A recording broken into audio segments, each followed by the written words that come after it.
또 시간 시작하도록 하겠습니다. 우리 하실 말씀들이 있으시면 좀 해주십시오. 네, 목사님. 네, 예. 지금 11장을 보다 보니까 10절에 현대의 성경에 지금 이렇게 기록이 되어 있어요. 아브라함은 하나님께서 튼튼한 기초 위에 세운 하늘의 도성으로 그를 데려가 주시리라는 확신 속에서 기다리고 산 것입니다. 그 하늘의 도성은 바로 하나님께서 설계하고 건설하신 곳입니다. 이렇게 말씀하셨는데, 그럼 아브라함의 11장 믿음이 몇 절이죠? 11장 10절입니다. 10절, 현대여성. 10절. 예, 11장 10절. 현대여 성경.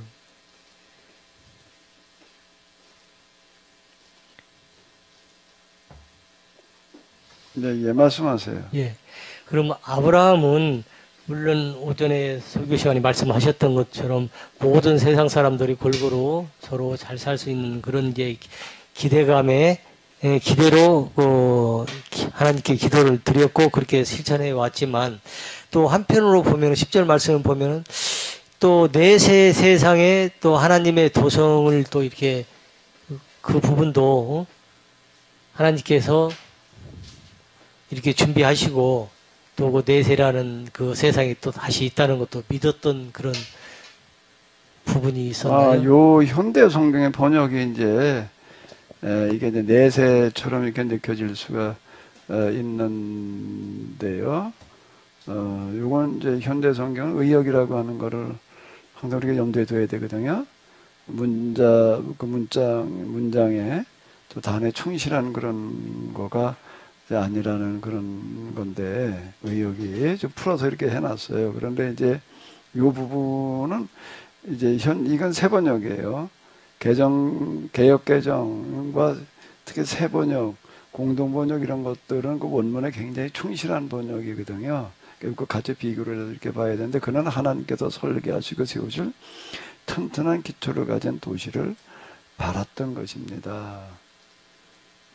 이런 뜻이 되는 거예요. 내세를 얘기하는 게 아니라는 거예요. 이거는 이 세상에 세워질 그런 하나님께서 세우실 그런 튼튼한 기초를 가진 그런 나라라는 뜻이 되는 거죠.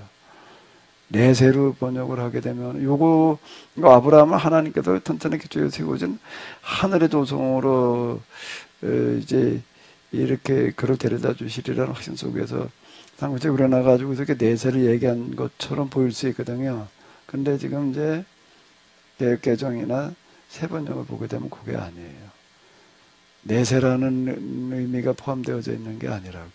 이 세상에 하나님께서 세우실 그 나라를, 그런 도시를 바랐다. 이런 뜻이 되는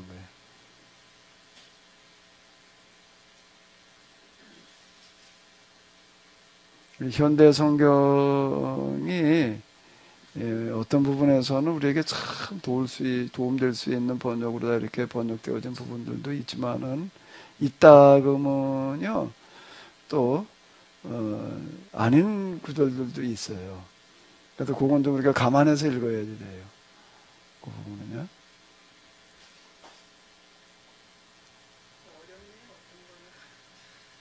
그러니까 그건 역번을 같이 비교해 보면 알아요. 비교해 보라는데 일단 중요한 거는 의역은 두 번째이고 첫 번째는 원문에 충실한 번역이 1차거든요. 1차는 원문에 충실한 번역을 일단 보면서 근데 이제 그게 무슨 뜻인지 이해하기가 쉽지 않은 부분들이 많이 있어요. 그럴 때는 이제 그 현대 성경 같은 거를 이렇게 보게 되면은 풀어놔 가지고서 도움될 수 있는 부분들이 많이 있어요. 그런데 또 지금처럼 이제 자칫 또 이제 이게 오히려 이제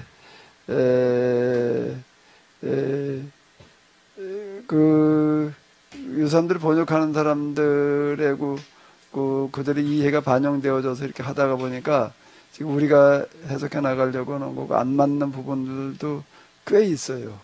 어떤 부분에 이렇게 보게 돼요.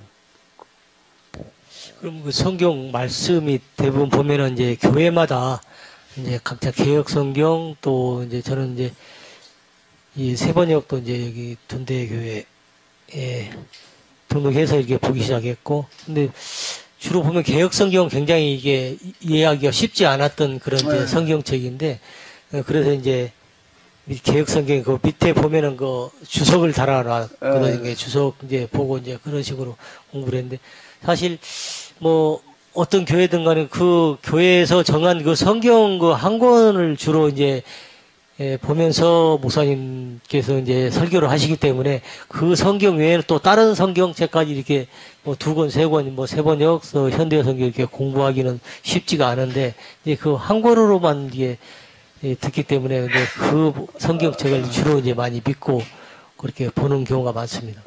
주로 이제 개혁 개정을 많이 보거든요. 그런데 이제 그 금방 권사님께서 얘기하신 대로 그 주석 성경이라는 게 있어요. 밑에 그거는 오류가 너무 많아. 그건 보지 않는 게 차라리 나아요. 그거는요. 그 기존에 그거 특히 이제 그거는 오늘 우리가 이제 저희가 해석해 나가는 거는 하고는 거의 안 맞아요. 오히려 반대적인 경우가 많아요. 예, 내가 가끔 가다가 주석 성경 같은 이렇게 보면서 내가 아주 그냥 열불 터질 때가 좀 만약에 보다 보면 열불이 터지는 게 차라리 그냥 내버려 두지. 그러면 이게 무슨 뜻이지? 이렇게 생각을 하는데 성경에다 주석을 그래 놓으니까 읽는 사람들 평신도들은 그게 다 맞는 건 줄 알아요. 그 하나님 말씀인 줄 알아요. 그때 밑에 알아요. 그건 이제 번역한 사람이 거기다 이제 지 생각 쏘는 거거든요. 번역한 사람의 생각이지 성경 본문의 의미하고 같을 수도 있지만은 그 밑에 주석이라고 하는 거는 그 사람의 생각이에요. 그 번역한 그건 번역이라기보다도 번역은 또 별도로 이렇게 했더라도 그 주석 짜는 사람의 생각이기 때문에 지금 우리가 해석해 나가는 거하고는 정반대인 경우가 허다해요. 그래서 그거는 보지 말아야 돼. 그 주석 성경을 펴내는 사람들이 대단히 무책임한 거예요. 차라리 주석 책을 따로 써놓으면 되는데 성경에다 그렇게 달아놔 버리니까 단순하게 선면만 달아놓으려고 그러면 좀 나아요. 이제 이게 그림이라든지 이런 것도 좀 넣으면서 이 그림은 어떤 그림이다 그냥 요 정도로만 이렇게 해놓으면 되는데 본문을 해석하는 주석은 이거는 굉장히 조심스러운 거라고요. 성경에다 그렇게 해놓으면 읽는 사람 그게 당연히 성경이 그런 건 줄로 이렇게 동의시한단 말이에요. 그러니까 그건 좀 굉장히 우리가 좀 가려서 읽어야 돼. 그러니까 주석 성경은 아예 읽질 말아요. 자칫 그게 오류에 빠지는 경우가 허다해. 이삭이 에서와 야곱을 두 아들을 몰라도 그렇게 몰랐을까? 예. 나이를 먹어도 헷갈렸겠지. 그 나이를 먹어서 그때 헷갈린 건가 아닌 것 같아요. 처음에 아들을 낳아서 키워가면서 지금 야곱과 에서가 장성해가지고 사냥을 다니고 뭐 이런저런 일을 할 때쯤 되면 굉장히 나이도 많을 텐데 몇십 년, 한 뭐 30년 가량 아이들이 된다고 봤을 때 40이 넘은 나이에요 지금. 예, 그때까지 야곱계에서는 40이 넘은 거예요. 그때까지 아들들을 그렇게 몰랐을까요? 그게 좀 이해가 안 돼요. 사실 뭐 그건 늙어서 나중에 하는 얘기고. 그러니까 처음에 아기들이 태어나서 자라는 동안에 그 아이들의 모습을 보면서 그렇게까지 몰라서 에서와 야곱을 에서에게 그래도 뭔가 기대를 하고 얘게 축복을 해주겠다 그렇게 생각을 했을까요?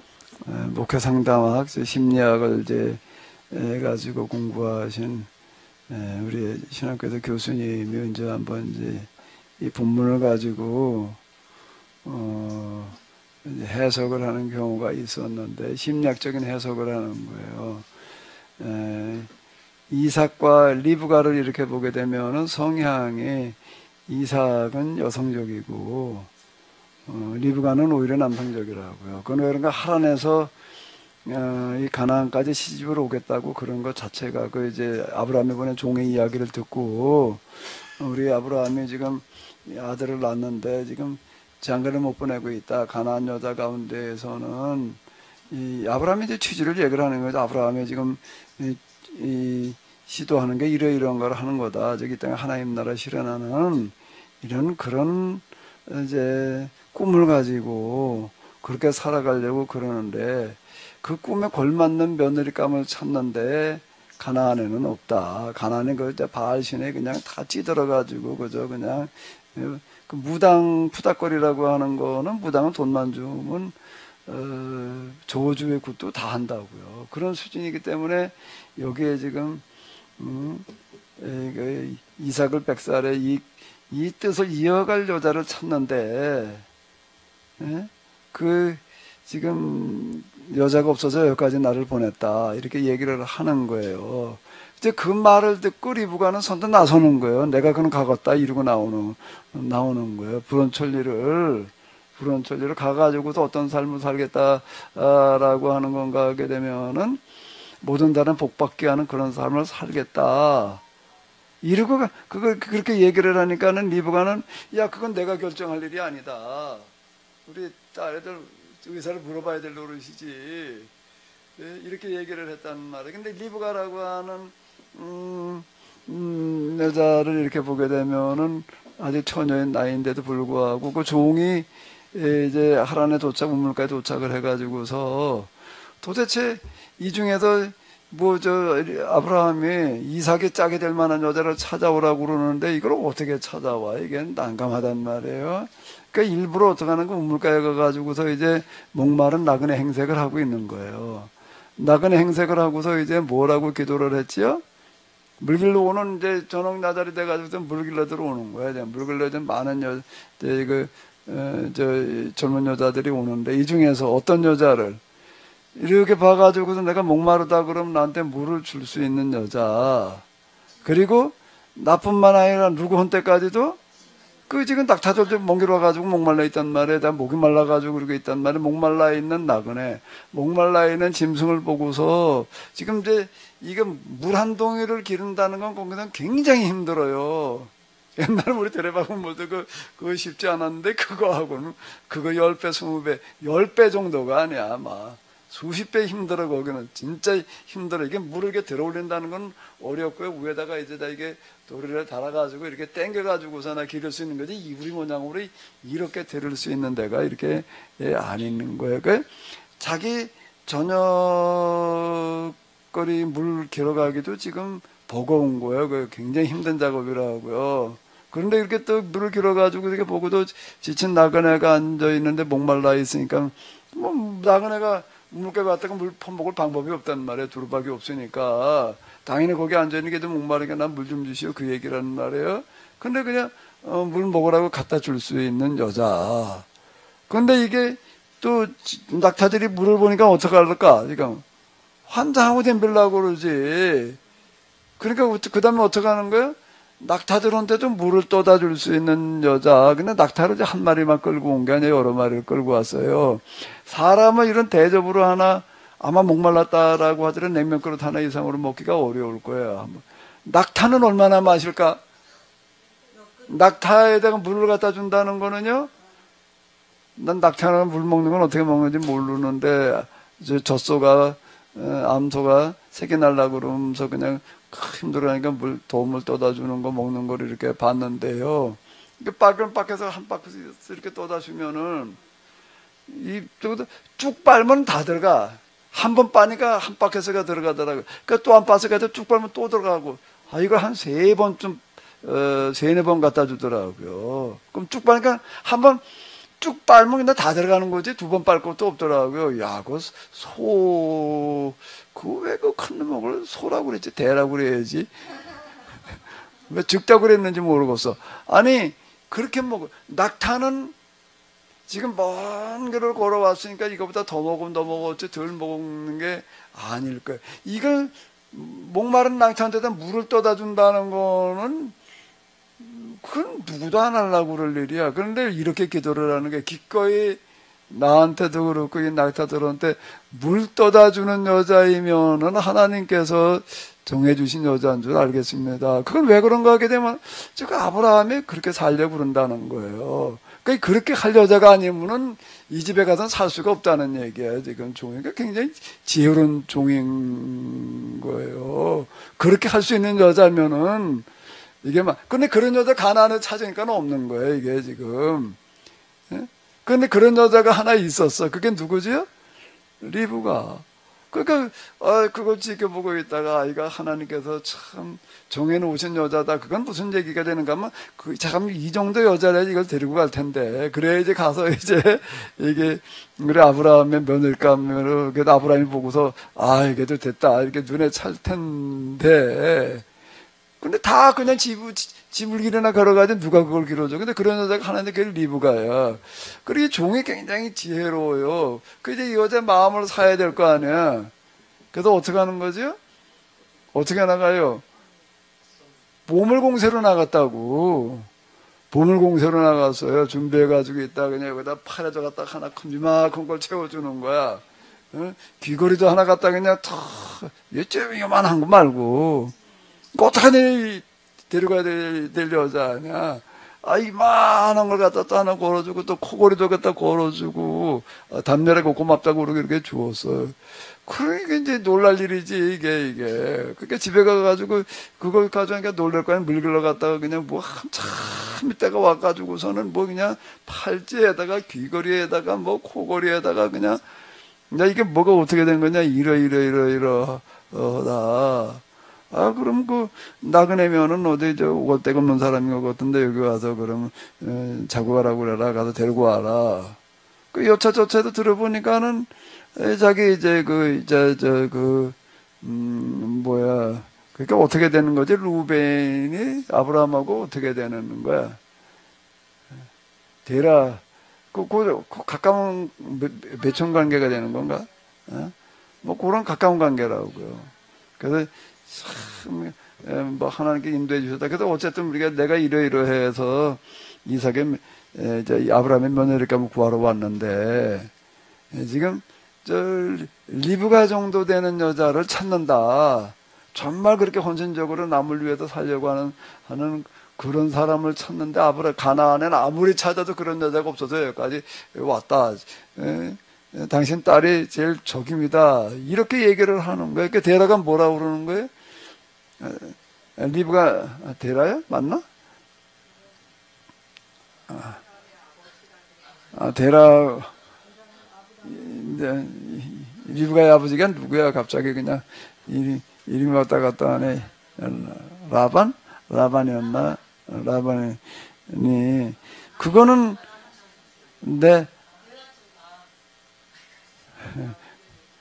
야곱의 장인이 누구야? 2, 3, 7년도 장인인 그거는 내가 뭐라고 할 수 있는 얘기가 아니다. 우리 딸애가 그렇게 하겠다고 그래야지 될 노릇이지. 그때는 왜 그런 거 혼자는 다 부모들이 결정을 하는데 이건 지금 특별한 예란 말이에요. 이게 왜 여기 내가 결정을 한다라고 하더라도 아브라함의 눈에 차야 될 노릇인데 어쨌든 그거는 그렇게 또 거기까지 시집을 간다는 게 왜 그런가 하면 하란이라는 데하고 가나안의 부엘세바라는 데를 비교해 본다라고 하게 되면은 우리나라와 저 아프리카 오지 수준이야. 아프리카 오지 수준으로다가 시집을 누가 가려고 그럴 거예요. 내가 우리 성고사님 아들 누구를 좀 소개를 해주려고 몇 군데 얘기를 꺼냈다가 다 성사가 안 돼. 왜? 상주라니까 거기까지 시집 안 가고 어때? 야, 거긴 남편도, 남자도 괜찮고, 신랑, 뱃사람도 괜찮고, 부모들이 참, 거기 가면 그냥 집도 있고, 그냥, 집도 두 채나 되고, 걱정 없이 살 수 있다, 다 싫대. 거기까지 누가 가니?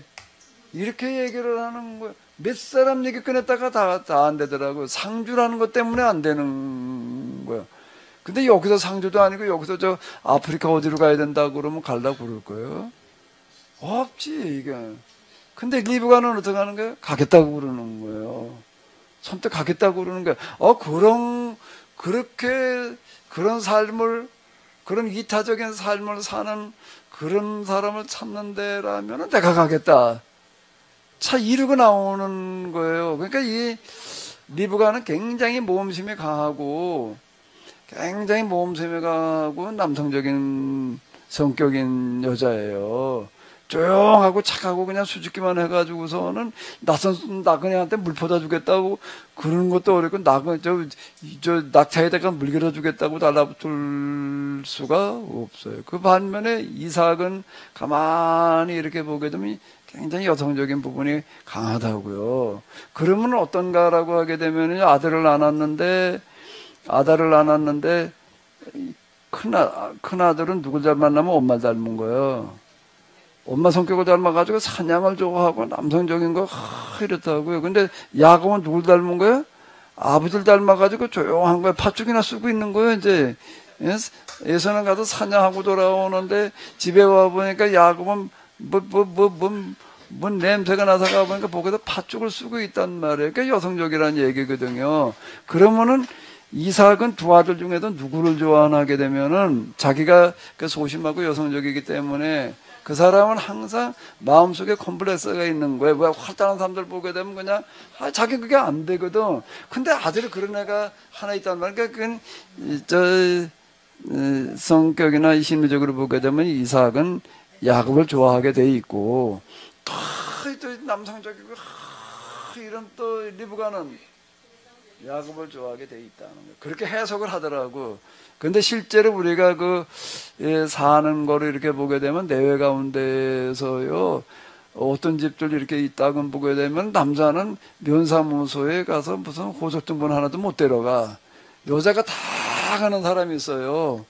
그 이제 옆에서 이렇게 보면 저 남자 여자가 외부적인 활동을 다 해. 남자는 그냥 해가지고 저게 어떻게 살까? 그런데 그게 맞는 거예요. 맞다 이렇게 얘기를 하더라고요. 그러니까 이제 이삭이 뭘 몰라서 그러는 게 아니라 그 심리학 목회 상담하고 전공하신 분의 얘기에 의하면은 성격 자체가 이삭은 에서를 좋아하게 돼 있대.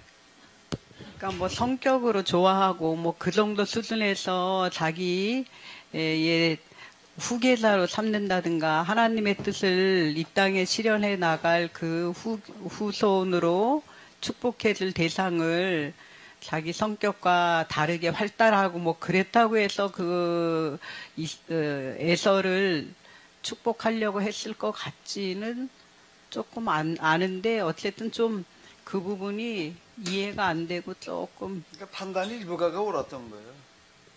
리브가가 옳았던 거예요. 그래서 이제 그거를 네가 가서 형이라고 그러고 가서 축복 기도를 받아라.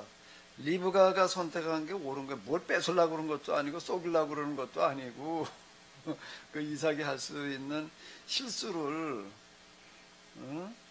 막아준 걸로 이렇게 봐야지 맞는 얘기일 것 같아요. 우리는 축복 기도 받음으로 말미암아 무슨 재산을 물려받고 복 받았다고 이렇게 생각을 하는데 그 복 받는 게 아닌 거예요. 그 부분은 놓치고 있다. 그리고 가로챘다고 그래. 아니 뭘 가로채? 그게 가로챌 일이야? 누가 그걸 가로채 그거를? 허라고 그래도 안 하려고 그러지.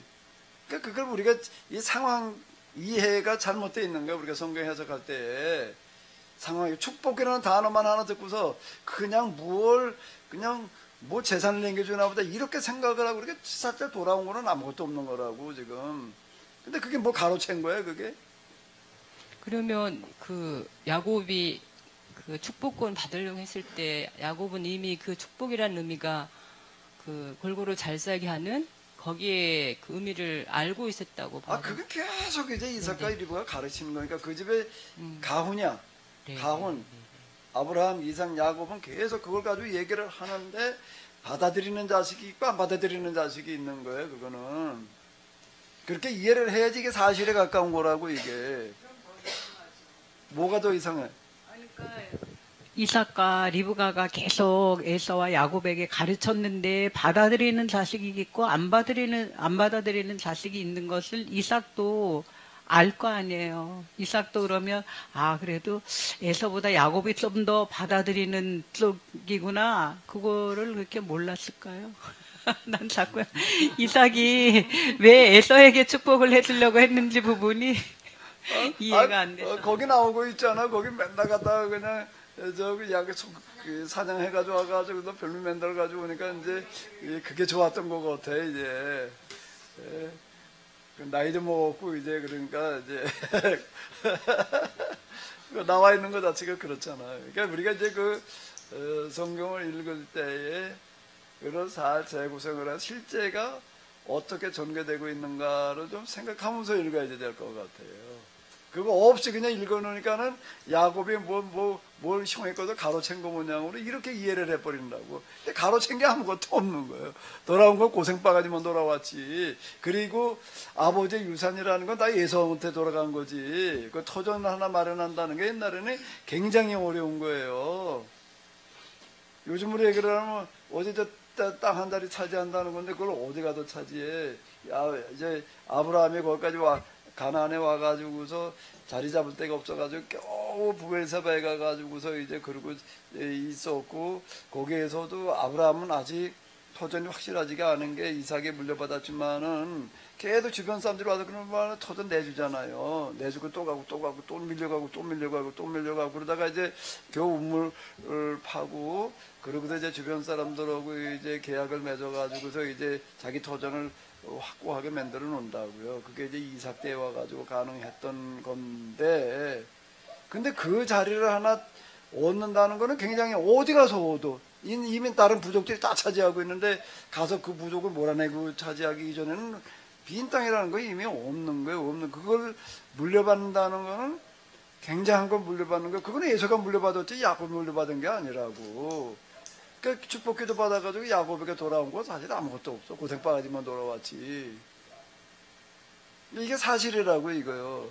근데 우리 이런 거 생각지 않고 그냥 야곱의 축복기도 받아가지고서 그냥 수간하고 에서는 큰 손해본 건 뭐냐고 이렇게 이해를 해버린다고. 그리고 읽어 내려가니까 이제 이게 안 맞지 상황이.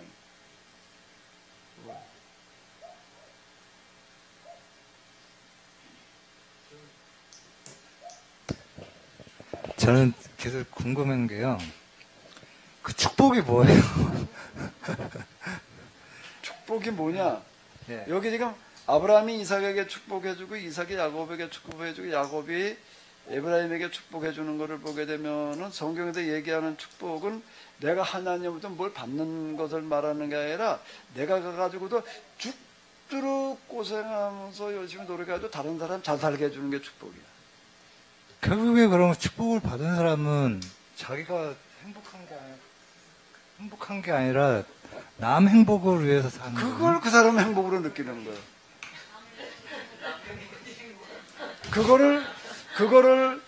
그거를 행복하게 느끼는 게 축복이에요. 그러니까 이거는 쉽지 않은 거예요. 그리고 이게 뭔가라고 하게 되면 성경에서 얘기하는 거고, 종교라는 단어 자체가 이걸 말하는 거예요. 종교라는 단어는 무슨 얘기가 되는가라고 하게 되면 내가 이제 종교, 가장 큰 가르침이라는 얘기거든요. 세상에 있는 가르침 중에 제일 큰 가르침이라는 건데, 뭐가 제일 큰 가르침인가 하면 자기를 위한 삶이 아니라 남을 위한 삶을 사는 거가 가장 큰 가르침이라고 그러는 거예요. 그거는 이제 어느 종교에서든지 그 종교를 제대로 가르치는 사람은 그렇게 가르쳐요. 내가 전에 세미나를 하는데 어떤 목사님이 한번 와가지고서 뭐라고 얘기를 하게 되면, 설교 준비를 지난주에는 열심히 했대. 열심히 설교 준비를 해놓고 책도 못 읽고 하다가 열심히 준비를 하면서 다른 종교에서는 또 어떻게 하고 있나 보겠다고 또 불교를 들어가고 불교 TV 들어가가지고서 이제 그 사람들 하는 걸 좀 이렇게 봤더니 그 와가지고 이렇게 불교 어디 들어가도 봤더니 말이야 거기도 키노시스를 얘기하는 사람이 있더라 이렇게 말을 하는 거예요. 불교에 무슨 키노시스를 얘기를 하나 이제 무슨 소리 하나 그랬더니 거기에 어떤 스님이 나와가지고 뭐라고 얘기를 하는가라고 하게 되면은 우리나라에 불교인이 얼마가 있다고는 다 가짜다. 다 가짜다. 불교라는 것은 와가지고서 참으로 부처한테 절하는 거 뭐라고 그래 뭐라는 거지? 예불을 드린다라고 하는 것은 자기 복을 비는 게 아니다. 남의 복을 비는 거지. 그런데 우리나라 불교인들 가운데도 그렇게 할 수 있는 불교인이 몇이나 되겠느냐? 정말로 그렇게 할 사람 10명만 있다면 이 나라가 바뀐다 이렇게 말을 하더라는 거예요. 어떤 스님이 우리나라 불교인데 다 가짜다 막 이러고 그냥 치다 그냥 고통을 치더라는 거예요. 그걸 보고서는 야 거기도 키네시스 얘기하는 어떤 스님이 있더라 이렇게 얘기를 하더라고. 키네시스가 그런 거라는 걸 또 알아가지고서 이제 이렇게 얘기하는 경우가 있는데 예불도 그렇고 기도도 그렇고 그건 뭔가 하면 나를 위해서 하는 거는 다 아니다. 이 종교의 차원이라고 하는 건, 이건 내가 하는 소리야. 종교의 차원은 여기를 말하는 거예요. 아브라함만 그런 게 아니고, 이삭만 그런 게 아니고, 그러니까 쉽지 않은 거지. 그걸 하러 오는 거야, 교회를 오는 사람은. 근데 교회를 오는 사람은 그런 생각 가지고 오질 않아. 아, 교회 와서 뭐 기도하면 뭐 응답해준대, 뭐가 어떤데, 이러고 오지, 지금. 그렇게 다 뭐라고 해, 이렇게 기복 종교라고 그러는 거예요. 기복 종교가 자기를 위해서 복을 빚는 종교예요, 이거는요. 근데 기복 종교 말고 진짜 제대로 된 종교는 남을 위해서 복을 빚는 거예요. 그거를 행복하게 여기는 거예요. 쉽지 않은 것 같습니다.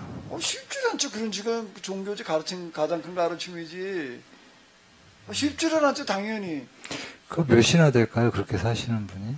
최소한 한 사람은 있겠지, 김기원.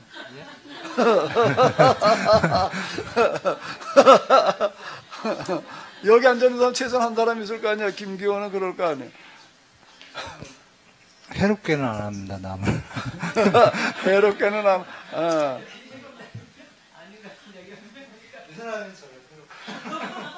자, 이게 이제 유교와 기독교의 차이는 뭐냐라고 한다라고 해도 유교는 도덕 종교에서 이제 최고의 그 가르침.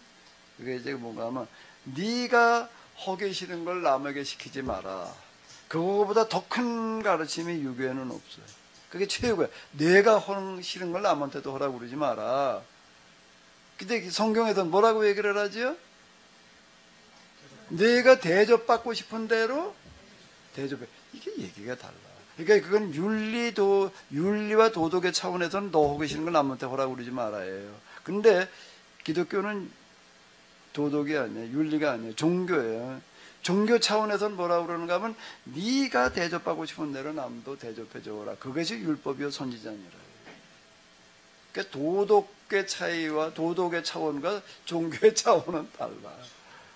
여기는 우리는 뭘 하러 왔는가 하게 되면은 무당 푸닥거리러 오는 데는 아니란 말이에요.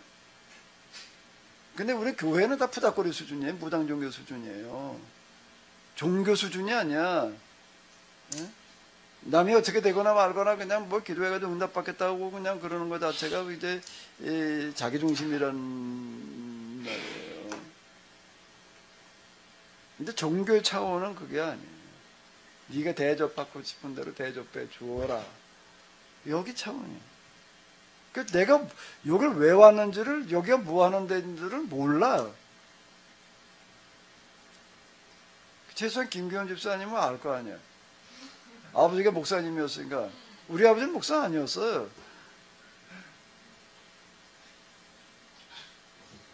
이대째잖아, 이대째. 저희 아버님 살아가셨을 때 하시는 거 봤을 때 너무 힘들어 하시니까 저는 나는 목사가 절대 되면 안 된다 이렇게 생각을 했죠. 저는. 아, 우리 애들하고 비슷하네.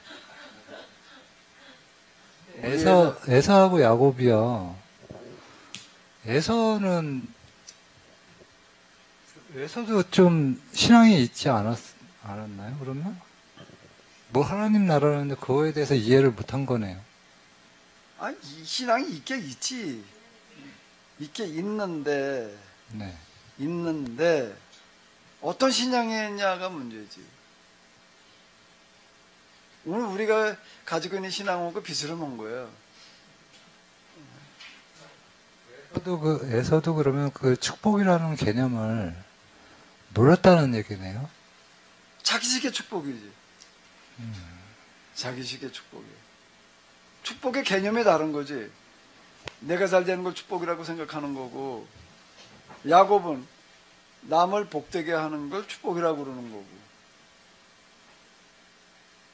그러니까 남을 복되게 하는 삶을 산다는 거를 받아들이기가 쉽지를 않을 수 있어요. 그죠? 어려운 거예요. 그러면은 어떤 게 더 수지 맞는 걸까? 저는 개인적으로 에서가 참 더 운이 좋았던 게 아닌가 싶은데요.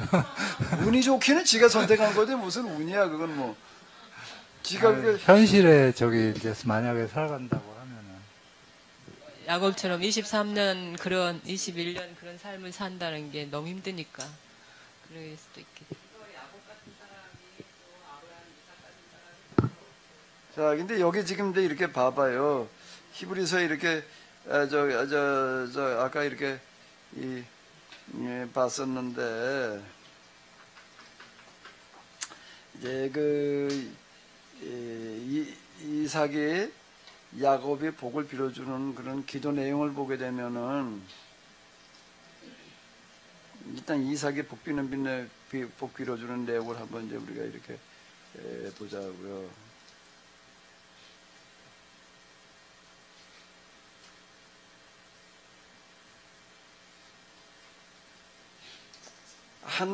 하나님은 하늘의 이슬과 땅의 기름짐이며 풍성한 복식과 포도주를 내게 주시기를 원하노라. 이렇게 보게 되면 그냥 복 빌어주는 얘기가 일반적으로 이것만 보게 되면 그렇게 이제 보여요. 만민은 너를 섬기고 열국이 내게 굴복하리니 내가 형제들의 주가 되고 네 어미의 아들들이 내게 굴복하며 이렇게 나와요. 이게 무슨 뜻이 될까? 이 얘기가 무슨 얘기가 되는 만민 너를 섬기고라는 얘기가 무슨 얘기예요? 열국이 내게 굴복하리니라는 그런 얘기가 내가 형제들의 주가 되고라는 그런 얘기가 뭘 말하는 거죠? 하나님은 하늘의 이슬과 땅의 기름짐이며 풍성한 곡식과 포도주를 야곱에게 풍성하게 주셔서 야곱이 어떻게 하게 되기를 빌어주는 거죠? 그 사람들 다 먹여 살리는 사람들이라는 거예요. 그렇게 복을 빌어주는 거예요 지금. 예? 근데 그 사람들 다 먹여 살리는 사람들 되어라. 내 어미의 형제들의 내가 형제들의 주가 되고 내 어머니 아들들의 내게 굴복하리니 이런 얘기들이 무슨 얘기가 되는가 하게 되면 이게 지금 우리가 들을 때에는 무슨 얘기인지 잘 모르지만은 이게 이제 족장시대, 부족시대에는 그 부족의 장이라고 하는 사람이 부족원들을 다 먹어 살리는 책임을 지는 시대예요. 대가족 제도라고 하는 얘기가 뭔가라고 하게 되면은 분명히 유산은 다 이제 나눠서 물려받지 않고 다 물려받는다고 통째로 물려받는 거는 재산만 물려받는 게 아니라 책임을 물려받는 거예요. 부모의 우산을 물려받아 가지고서 그걸 가지고 뭘 하라는 얘기예요? 그 대가족을 다 먹여 살리라는 얘기예요. 그 책임을 네가 져라 그 얘기란 말에 그냥 그 재산 물려받았다는 것만 가지고 생각을 하는데 먹여 살리는 부분은 빼버리고 그거 가지고 너 잘 먹고 살아라는 얘기가 절대 아니라는 얘기예요. 이거는 지금 뭔가 하면 야곱에게 그 복을 빌어주는 거예요. 그러면은 에서처럼 그냥 저 먹고 살고 그저 대충 먹고 사는 사람이 되는 게 더 성공하고 잘 된 건가? 야곱처럼 되는 게 더 잘 된 건가? 당연히 야곱이지. 하나님은 그렇게 하신다는 거예요. 아니 남을 잘 살게 하는데 내가 못 살면 남을 어떻게 잘 살게 해? 예? 자, 김교훈 집사님, 하나님 김교훈 집사님이 어떤 사람이 되기를 원하는가라고 하게 되면 요즘 우리나라 사회에서 집 한 칸 마련한다는 게 참 어려워, 서민이. 집 없는 사람 집 마련해 주는 사람이 되기를 바라신다고. 그러면은, 김교훈 집사님은 어떤 사람일까?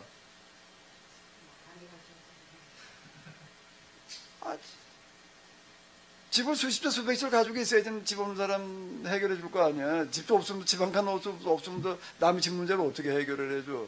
요새 집 한 칸이 이런 지방도시에서도 이제 5억 이하짜리가 별로 없다고. 이런 데도 이런 데도 수도권 어디 저 언저리 가야지나 매덕이 서울로 올라가면 뭐 여기 이 과천만 가더라도 10억 가지고 안 되는 것 같아. 이게 평촌쯤이 10억쯤 돼야 되는 것 같더라고. 그 저기 좀 과천 가려면 15억 주고 강남을 가려면 뭐 몇십억까지 해야 되고 이런 여기 저기 어디쯤까지 한 5억 이쯤 된단 말이에요. 몇 억까지 해야지 이러대. 그러면은 김기현 집사님이 지금 우리 시대에 집 못 가져가지고 헉헉거리는 사람도 집 문제를 해결해 주는 사람이 된다는 거는 어떻게 한다는 얘기예요. 큰 부자가 아니고는 못하는 거예요. 그죠? 아니 김기현 집사님은 지방간도 없이 그냥 월세방 사면 남의 집 문제를 해결해 준다고? 그게 어떻게 가능해 현실적으로다가. 지금 그걸 빌어주는 거예요. 그 비고 그 복을. 그런데 이 복을 받고 싶지 않다고? 그냥 난 그냥 에이 난 그렇게 난 싫어. 난 그냥 저기 그 뭐야 이거 배달이나 택배나 해가지고 나 먹고 살 거야. 그냥 예서처럼. 뭐 택배나 해서 그냥 먹고 살기를 바래? 아니면 이런 사람이 되기를 바래?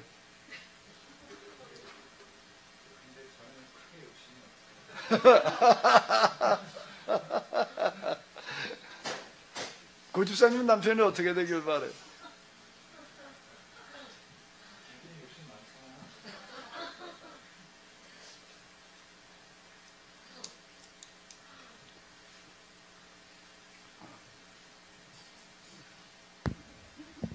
지난번에도 제가 말씀드린 적이 있지만 이건 예종론은 아니고요. 하나님께서 보시기에 그 이삭이 자기 아버지가 자기를 제물로 삼을 때 기꺼이 제물로 순종했단 말이에요. 그 순종할 만한 금의 영성과 뭐 지성과 영성 모든 성향이 어느 정도 된 것을 하나님께서 아시고 그때에 맞춰서 시험을 하신 것처럼, 그러니까 시험에 통과할 수 있을 정도가 되니까 시험하신 거라고 본다면, 같은 맥락으로 또 저 야곱을 제가 또 해석을 한다면요, 야곱도 그 어머니하고 같이 또 뭐 부모와 같이 살아가면서, 근데 어머니에게 특히 그 리브가에게 그런 그 성향을 눈치채게 하고, 그래서 어머니가 아이들의 이 야곱은 아마 특별히 따로 자기 남편인 이삭의 그 신앙과 그 이후에 주로 이제 그 어머니가 교육을 하잖아요. 그 아브라함에 대한 그 할아버지에 대한 그 신앙에 대한 것도 교육시켰을 거고, 교육을 똑같이 시켜보니까 이게 이삭은 뭐 이런 거야. 예? 제가 이제 그러니까 영화 감독이 된다면 영화를 만들 때 이제 그런 걸 이제 교육시키잖아요, 애들. 어머니가 교육시켰잖아요. 그 당시 누가 시켜요? 아버지는 바빠서 안 되고 어머니가 교육시키는 거예요, 애를. 젖 먹이면서 계속. 근데 이삭은 아니란 말이에요. 이놈은 지멋대로 막 이삭이 아니라 에서. 에서가 지멋대로고 뭐 그냥 놀러 다니기 좋아하고, 야 공부 좀 하자. 아니 저 하나님 말씀 좀 공부하자 그러면 다 도망가고. 그 야곱은 차분히 듣고 그 어머니 조조 따라가면서 했다고 하는 게 그게 바로 어머니 교육을 충실히 받았다는 얘기예요. 성향이 벌써 있었다는 거죠. 그걸 이제 이 어머니가 느꼈다고 하는 것은 곧 하나님께서 그걸 그런 이 때가 됐을 때, 기도하기 때 됐을 때 이제 결국 하나님의 그 축복 기도를 내리는 그 순간이 바로 이삭의 그 제물 되는 그것과 마찬가지로 카이로스라고 할까요, 그게? 크로노스입니까? 카이로스입니까? 카이로스죠. 카이로스가 임한 거죠. 그때가 카이로스가 아닌가. 기도를 해줄 그 순간이 바로 카이로스인데, 그 카이로스 때까지, 그 하나님은 벌써 그렇게, 예정을 하고 계신 거죠. 그래서 그때 그 순간 이렇게 할 수 있도록, 그 때가 다 하나님의 때가 있다는 거죠. 어떻게 보면. 그 때를 발견할 수 있는 거 아닌가. 그래서 제가 뭐 같은 비슷한 얘기인지 모르지만 하나님은 다 이미 아시잖아요. 우리의 성향을 다 아시고 다 개인적으로 다 나름대로의 성향을 아셔요. 왜 나한테 그런 좀 하나님의 재물을 좀 이렇게 집을 지어줄 수 있는 그런 능력을 주시지 않았나? 내가 그런 성향이 없는 걸 하나님이 너무 잘 아실 거 아니에요. 나도 그렇지만 내가 나 자신을 생각해봐도 알지만 나는 결코 그런 게 없어요. 그리고 또 그럴 만한 능력이 안 돼. 벌써 현실적으로도 그렇고 모든 게. 그 때문에 그걸 아예 바라지도 않죠. 그러나 그렇지 않은 사람은 있어요. 내가 어릴 때부터 성역 공부를 충실히 하고 정말 그 믿음이 투철해서 내가 이 다음에 자라서 정말 집 없는 사람 지어주겠다. 그래서 그걸 위해서 끊임없이 생각하고 노력하고 하는 사람은 분명히 하나님 아실 거란 말이에요. 그런 사람에게 정말 하나님께서 그 카이로스가 임할 수 있다. 난 그렇게 보고 그렇게 해석을 해야 옳지 않겠나 그런 생각을 해보는데요. 그래서 또 최근에 제가 제 딸 같은 친구 딸이 하나 있는데 그 친구 딸이 아주 참 신앙이 너무 좋아요. 그래서 무슨 일로 카톡을 하는데 장로님께 엠마오로 가는 두 제자에게 임한 하나님의 은혜가 그와 같은 은혜가 함께 하시길 기원합니다. 이런 메시지가 왔어요. 제가 뭐라고 답했습니까? 이건지 선생님. 제가 뭐라고 답했겠습니까? 네. 말씀하셨으니까 여쭤보세요. 엠마오로 가는 두 제자에게 나타난 그 은혜가 예수님께서 나타나셨잖아요. 네? 가르쳐 주셨잖아요. 말씀을. 그런 은혜가 장로님께도 그런 은혜가 함께 하시기를 기원합니다. 카톡이 왔어요. 제가 읽어볼까요? 그럼 제가 뭐라고 대답했을까요? 예, 그 같은 맥락으로 생각하시면 돼요. 예, 그 같은 맥락으로 답변했어요, 제가. 그러니까 이제 보세요. 제가 뭐라고 카톡으로 주님께서 장로님께 크신 긍휼을 베풀어 주시고 엠마오로 가던 두 제자에게 동행하던 은혜가 임하시길 기도합니다. 제가 뭐라고 답장을 했을까요? 마이크 들고 얘기하시죠. 같은 맥락입니다. 네? 같은 맥락. 아니, 저 3번님은 어떻게 생각하시죠? 3번님. 제가 뭐라고 답했을까요?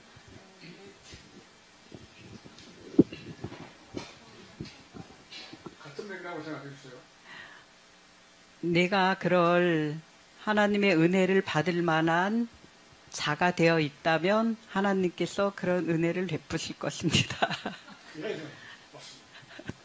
그건 준비가 안 돼 있어요. 엠마오 제자는 철저히 준비된 사람이고 단지 예수님이 터가시니까 희망이 사라졌잖아요. 그래서 다 터져하고 준비는 됐는데 고향으로 내려가던 차였어요. 그러니까 그건 예수님이 당장 가셔서 돌이키면 다시 제자가 돼서 자기 일을 할 수 있는 준비가 됐잖아요. 그러니까 준비입니다. 준비가 안 돼 있는 사람에게 하나님이 임하실까요? 절대 임하시지 않는 거죠. 그러니까 내 성향을 이미 하나님은 알고 계신다는 거예요. 카이로스가 임할 때가 아무 때나 임하는 게 아니라는 거죠. 그러니까 이제 얘는 이제 그런 걸 모르는 거지. 카이로스가 아무 때나 임하는 줄 알고 덮어놓고 그냥 그 뭐 엠마오 제자 이게 말씀은 좋으니까 그 은혜가 함께 하시길 원합니다. 그 말로는 좋아요. 근데 내가 그럴 만한 준비가 안 됐고 그런 제자가 아닌데 하나님이 과연 오실까? 안 오신다는 거예요. 그러니까 우리가 이게 그냥 말씀이 좋다고 그냥 덮어놓고 갔다가 아무나 그냥 축복 기도하고 아무나 그냥 하는 게 아니라는 거죠. 그러니까 축복 기도라는 것도 카이로스 때에 맞춰 하는 기도가 진정한 축복 기도가 된다는 거죠. 그렇게 봐야 되지 않나요? 이 장로님 말씀에 의하면은 하나님께서 아브라함에게 내 자식을 바쳐라라고 말씀하실 때 하나님께서는 아브라함이 그렇게 하면 바칠 거라는 거를 아시고 또 그 다음에 이삭도 반발로 뛰어 도망가지 않고 기꺼이 내가 제물이 되겠다라고 얘기할 거를 아시고 말씀하셨다. 이제 그런 얘기인 것 같아요. 지난주 그래서 진짜 그랬을까요? 하나님 그렇게 아시고 그랬을까요? 아니요, 미리 그 성향을 아셨고, 그러니까 아시고 시험에 통과할 줄 알고, 그리고 미리 준비하시지 않았나. 야, 그러면 이제 그걸 가지고 조금 이제 생각들을 해보시자고요. 하나님은 그렇게 시험을 하실까요? 그렇게 물으실까요? 이게 할 줄, 틀림없이 그렇게 할 거야. 그러니까 물어보실까요? 지금 이제 이건 뭐 얘기해봐야 뭐 이거 안 될 거니까 그냥 그렇게 말을 안 하실까? 어떨까요? 어떻게 뭐가 우리가 이제 상식과 이치에 맞는 걸까요? 그래도 장로님 말씀에 저도 좀 공감하는 게 할 만한 사람에게 시키지 않을까요? 옛날에 목사님 뭐 세미나 할 때도 가끔 얘기하시기를 뭐 1 더하기 1 배우는 애한테 선생님이 그 애 수준을 아는데 어려운 문제를 내겠느냐. 그 수준에 맞게 그래도 문제도 내고 테스트도 하고 그러는 거지. 그런 얘기도 하셨고 그런 걸 볼 때 그래도 받아들이고 할 만하니까 그렇게 하시지 않을까요? 시험이라고 하는 단어가 뭘 얘기하냐면 시험 출제자는 뭐를 알고 시험을 내나 하면은 수험자를 알고 시험을 내는 거예요. 수험자가 어느 정도를 풀 수 있는지를 내다보고 시험 문제를 내는 거지요. 이제 겨우 더하기 빼기 하는 애한테 곱하기 나누기를 내면은 풀까요? 못 풀까요? 그럼 못 풀어요. 거기다가 더더군다나 인수분해를 낸다? 인수분해를 하려면 최소한 곱하기 나누기라고 하는 것들이 능숙해야지 인수분해를 하는 거지. 예? 그것도 못하는데 곱하기 나누기도 못하는데 인수분해를 그러면 더하기 빼기나 하는 애한테다가 곱하기 나누기를 내도 못 내는데 인수분해 시험 문제를 낼 리가 없다고요. 그 시험 출제자가 문제지. 그걸 거기다 풀으라고 내는 게 어디 있어요. 자, 마찬가지로 하나님께서 어떤 사람에게 뭘 해라, 하라, 어떤 일을 하라고 말씀하실 때에는 또 어떤 무슨 일을 하실 때 시험해 보시려고라고 얘기를 했단 말이에요. 그럼 그 당사자가 풀 수 있을지 없을지 마음 하려고만 하면 할 수 있을 때 그걸 내는 거지. 그래야 될 거 아니에요, 당연히. 출제자 자격이 없으면 곤란하다고. 더하기 빼기 하는 애다가 인수분해 시험 문제 낼 리가 없어요. 당연히 그 물음을 물으실 때에는 그냥 당연히 할 거야가 아니라 맘만 먹으면 할 수 있을 만한 문제를 내실 거 아니에요. 그러니까 장로님 말씀이 이제 맞는 얘기예요. 나한테 아직 하나님의 음성이 안 들려오는 거 음성을 들을 만한 뭐 건덕지가 없기 때문이다 그 얘기잖아요 지금. 하나님의 음성이 들려온다는 거는 음성이 들려올 만한 준비가 됐을 때 들려온다. 그 얘기는 그렇게 말씀하신 건 맞는 얘기인 것 같아요. 이제 저의 경우를 돌이켜 놓고 보더라도 몇 가지 진짜 어려운 과정이 있었어요. 근데 그 어려운 과정을 이렇게 보니까는 장로님께서 말씀하신 대로 그래도 글쎄 그렇게 말하는 게 약간 이상하기는 하지만은 그래도 내가 그걸 감당할 만하니까 그렇게 그런 문제를 내셨던 것 같아. 예. 그거 얘기, 내가 장로님 자꾸 그 얘기 지난주에도 하시고 이번 주에도 하셔가지고 내가 가만히 생각해 보니까 내가 그런 얘기도 했다고 전에? 시험 출제 문제? 그런 것 같아요? 그럼 복 받는 조건도 그런 거 더하기 빼기 나누기 다 할 줄 알아야 복을 주겠네요.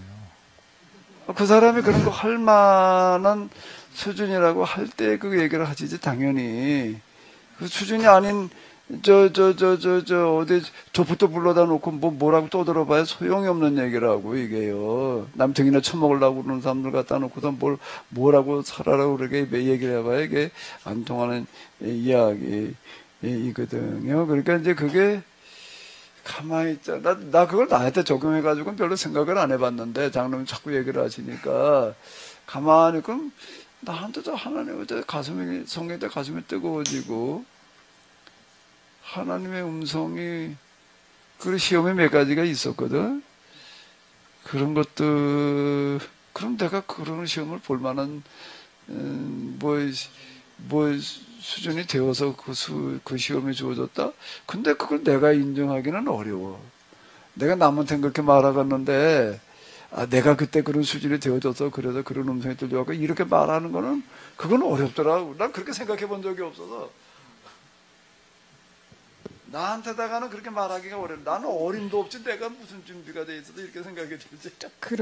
저도 그런 장로님 말씀에 장로님 말씀에 이제 수긍하는 부분이 있으면서도 또 저한테 적용해 보면 안 맞는 부분도 참 많은 것 같아요. 예를 들어서 뭐 사모가 되었다 그럼 내가 그걸 받아들이고 할 만한 뭐 수준이 되거나 뭐 능력이 되거나 조건이 되거나 그래서 한 거는 아니고, 또 지금도 음성에 가서 그 다른 사람들의 그 건강 회복을 위해서 그 집을 지었잖아요. 그렇게 결국은 그렇게 됐잖아요. 그렇게 돼서 한 달에 이제 뭐 열흘씩 와가지고 이렇게 지내고 하실 때 그거를 제가 많이는 아니지만 어쨌든 간에 이제 신경을 좀 쓰잖아요. 써야 되는 형편이고 입장이고, 그거와 더불어 요즘에는 또 몇 분 목사님들이 또 생채식을 드신다고 그걸 또 이제 공급해달라 그런 얘기가 있어갖고 제가 일주일에 한 번씩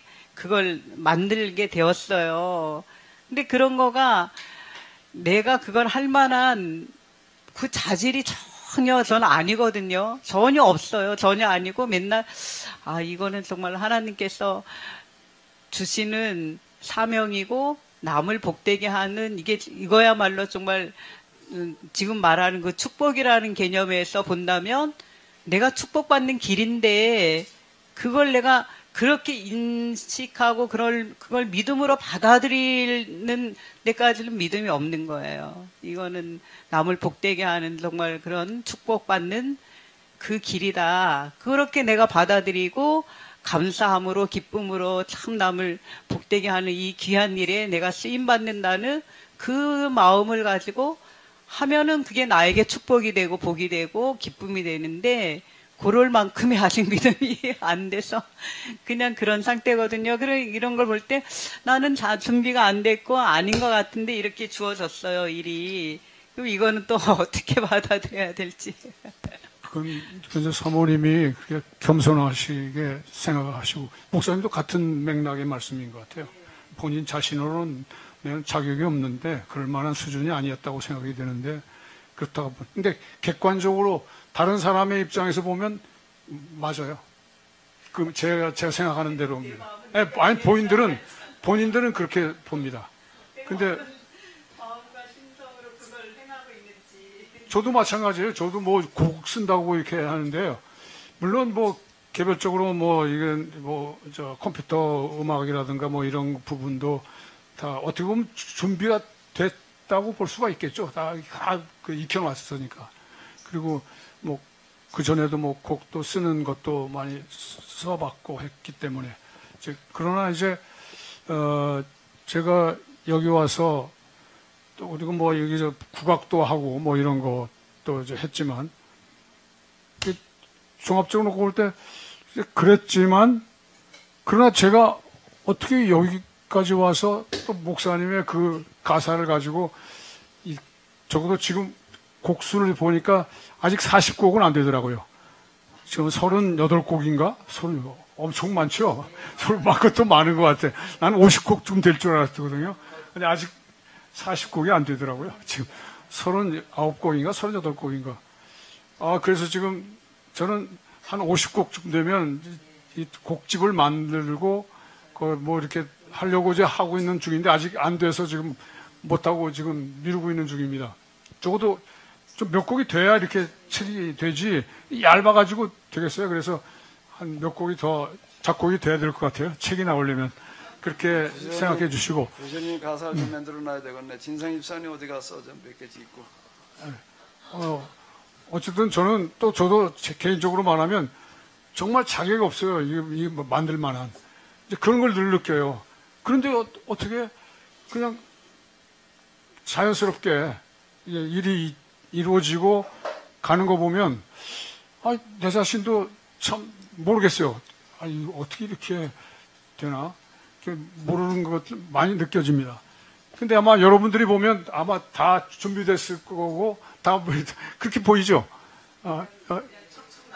척척 나오니까 뭐 다 다 나름대로의 어떤 수준이 되니까 된 것. 그럼 수준 안 되면 어떻게 되겠어요? 안 되지. 그렇습니다. 제가 아주 어려운 그런 문제 앞에, 질문 앞에 딱 부딪혔을 때 이렇게 보게 되면은 하나님께서는 답을 알려주시더라고요. 답을 알려주시는 거 같아요. 이럴 때 이걸 어떻게 해야 되나, 뭐라고 이거를 대답을 해야 되나라는 그런 문제에 이제 딱 부딪히게 될 때, 답을 알려주시는 하나님이신 것 같아요. 비슷한 고백을 하면요. 딱 장로님 막 봤을 때 그냥 또 나오더라고요. 첫 부분에 이 모티브라고 하는데요. 그 모티브가 그냥 나와요. 그 깜짝 놀랐어요. 나도 이거 써도 되나? 다른 곡하고 이 모티브는 같으면 안 돼요. 첫 스타일이 나오면 똑같으면 얼굴이 똑같은 거나 마찬가지니까. 그래서 이 모티브가 이상하다. 다른 곡도 막 찾아봐가지고 봤는데 겹치는 게 없고 그래서 그냥 쓰게 됐는데 그냥 나오는 때가 있어요. 이제 제가 백지위임이라든지 하나님의 물으심 앞에 내가 이제 완전 백지위임을 하게 하는 고백이라든지 어떤 이런 것들은 미련에가 생각하고 있다가 그런 상황이 있을 거라고 하는 걸 누가 예상을 해요. 그런데 이제 그 상황에서 이제 그렇게 이렇게 대답을 하게 되고 이제 그러는데 그건 하나님께서 도와주시는 것 같아요. 너희가 무엇을 대답할지를 알게 하시리라 말이에요. 생각나게 하시리라. 요한복음은 그런 구절이 있는데요. 그게 참 적절하지 않나라고 이렇게 생각이 들더라고요.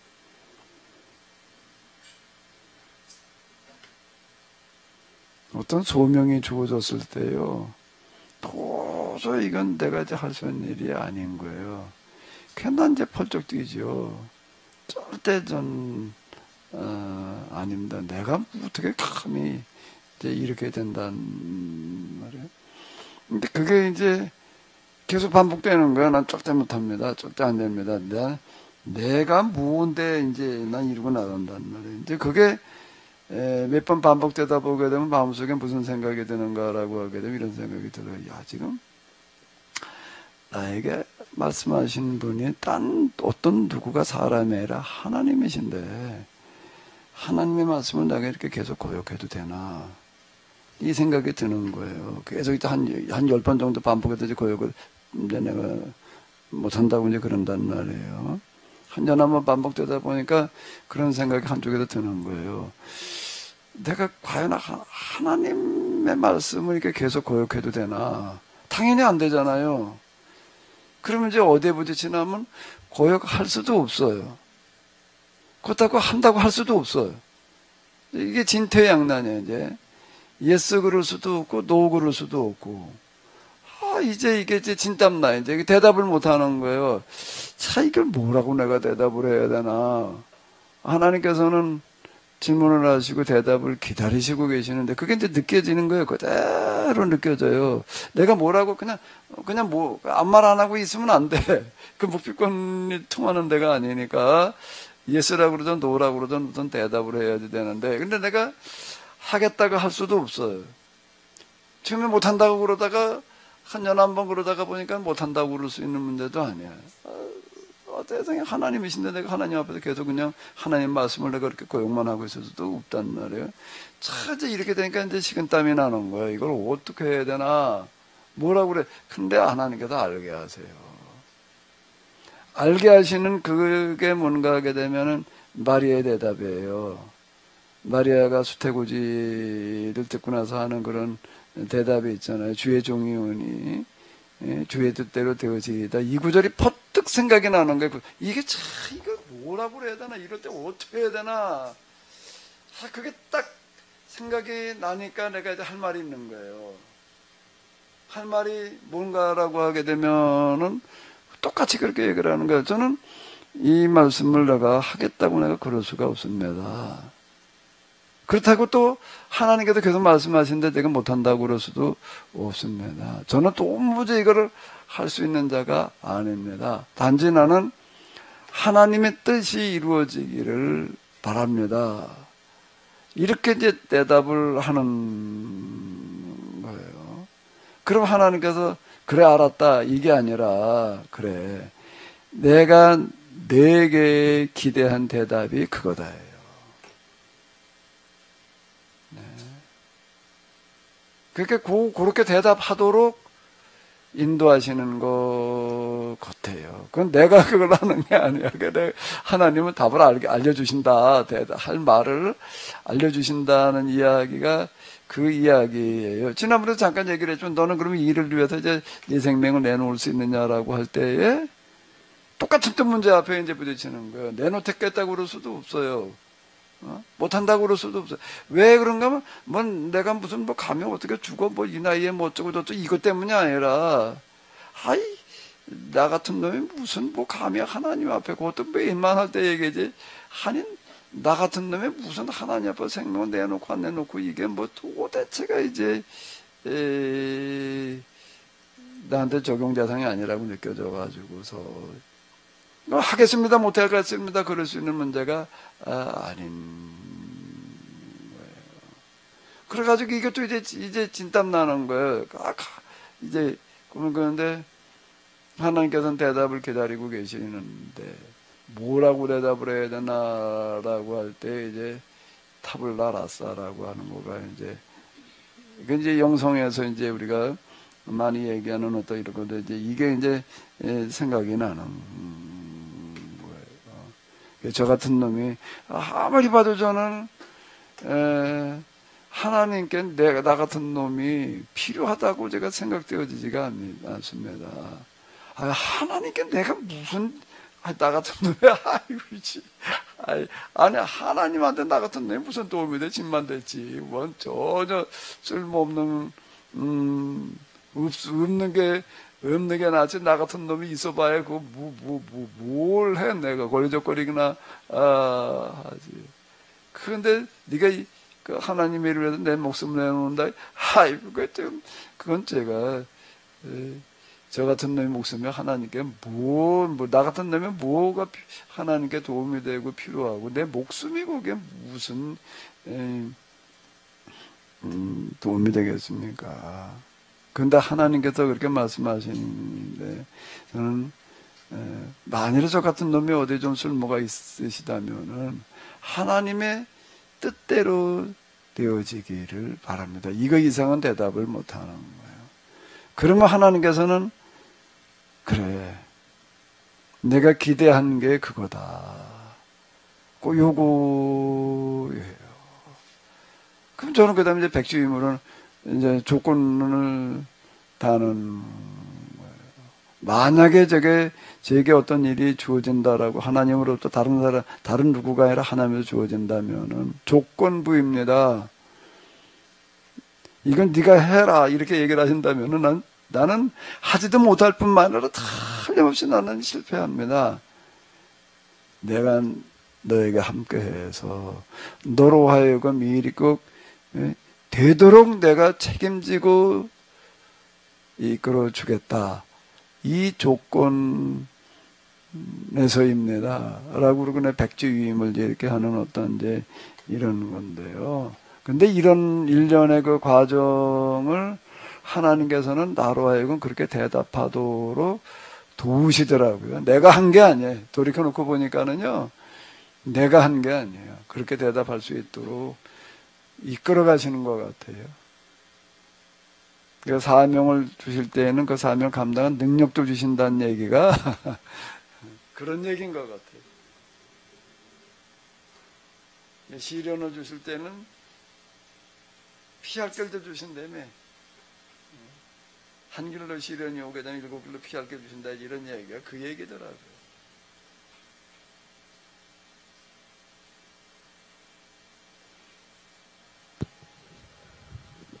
오늘 또 말씀을 통해서 그 족장들의 전체 삶을 전체 흐름 속에서 쭉 이렇게 400년 고생 땅 400년 훈련까지 쭉 다시 한번 정리를 하면서 역시 믿는다는 것은 고난의 삶이고 고난의 삶은 사명이고 그 사명은 곧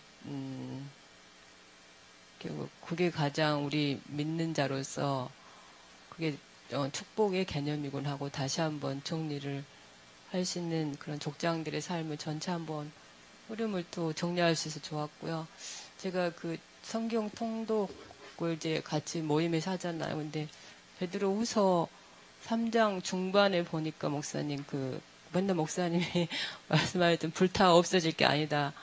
이 세상에 불타 없어질 게 아니고 우리는 새롭게 지금 종말론과 지금 이 시대를 새롭게 우리는 해석하고 거기에 이제 새로운 우리가 기회를 만들어가는 하나님 나라를 만들어가는 기회로 삼아야 된다 하고 이제 해석하고 있는데 그 당시에 베드로는 왜 그렇게 그 지구 종말을 그런 식으로 풀었을까를 궁금증이 생겼어요. 성경 읽다가. 그래서 목사님께 한번 물어봐야지 하다가 지금 생각나서. 베드로는 지구의 종말을 어떻게 얘기를 했다고? 목사님 베드로후서 3장 중간에 뭐가 풀어지면 어쩌고 저쩌고 네네 다 풀어지고 다 이제 불타 없어지고 목사님들 말씀하신 그런 식으로 나오거든요. 그래서 자, 이게 장상 베드로후서 3장 중반 10후서 3장? 네네 10절 부분인가 있어요. 중반절에 정확히 질문은. 주의 날에 속히 오리니 네. 주의 날에 도둑같이 오리니 그날에는 12절에 하늘이 큰 소리로 떠나가고 물질이 뜨거운 불에 네네네. 풀어지고 땅과 그 중에 있는 모든 일들이 드러나리라. 이제 세 번역으로 본다라고 하게 되면 이게 이제 현대 성경은 풀어서 하기 때문에 항상 그거는 참고로 봐야지 돼요. 원문에 충실한 거가 아니기 때문에. 근데 세 번역은 원문에 충실한 번역이에요. 그러면 좀 쉽게 번역을 해놨으니까. 그러나 주님의 날은 도둑같이 올 것입니다. 그날에 하늘은 요란한 소리를 내면서 사라지고 원소들은 불에 녹아버리고 땅과 그 안에 있는 모든 일은 드러날 것입니다. 다른 번역에다 4번 모든 일이라고 하는 게 고대사면 모든 것들은 타버릴 것입니다. 이렇게 나와 있다라는 얘기인데 이건 이제 천지개벽되는 이야기예요. 천지개벽되는 이야기인데 뭔 얘기인가 하면 예수님께서 재림하실 때에는 이제 언제 오실지 모른다라고 하는 게 도둑같이 임한다는 얘기고 여기 이렇게 보게 되면은 하늘은 요란한 소리를 내면서 사라지고 원소들은 불에 녹아버리고 땅과 그 안에 있는 모든 것들은 타버릴 것이다. 드러날 것이다는 게 타버릴 것이다라고 이제 이렇게 쓰여져 있다라는 얘기인데 다 불에 탈 것이다 이렇게 얘기해서 이제 하나님께 대당을 불로 심판하신다 이렇게 얘기를 한단 말이에요. 근데 이 얘기는 이런 걸로 봐야지 돼요. 새하늘과 새 땅이 임하는 건데 새하늘과 새 땅이 임하는 어떤 이런 건데 자 우리가 이제 이 땅에서 하나님 나라를 임하도록 이제 이렇게 노력을 한단 말이에요. 근데 이게 어느 정도 성과를 거둬야 돼. 지금 이 상태는 아니야. 세상 모든 민족에게 복음이 전해진 다음에 땅끝까지 복음이 전해진 다음에 오신다는 이야기가 하나님 나라가 임하는 그래도 어느 정도 인권이라든지 이 굶주림의 문제라든지 경제적인 양극화 문제가 해결돼 가지고 평등한 세상이 온 세상에 어느 정도 이루어져야 된다는 거예요. 조건이. 그 다음에 예수님께 오셔서 그걸 완성시키신다는 거예요. 완성시키신다는 건 이걸 변형이 일어나는 거예요. 영원한 세상으로. 사람도 부활을 해가지고서 천사처럼 된다. 영원한 시간이 아니란 말이 영원을 사는 그런 형태로 바뀌어지는 거란 말이에요. 육체뿐만 아니라 정신도 바뀌어야 돼. 이 정신만을 가지고 어떻게 영원히 살아요? 그죠? 정신도 바뀌어야 돼. 육체만 부활되는 게 아니에요. 근데 그게 사람만 부활돼 가지고서는 안 돼. 사람의 살아간 이 세상도 어떻게 된다는 거예요? 다시 태어나야 된다는 게 새 창조가 이루어지는 표현을 이렇게 한 거라고 이게.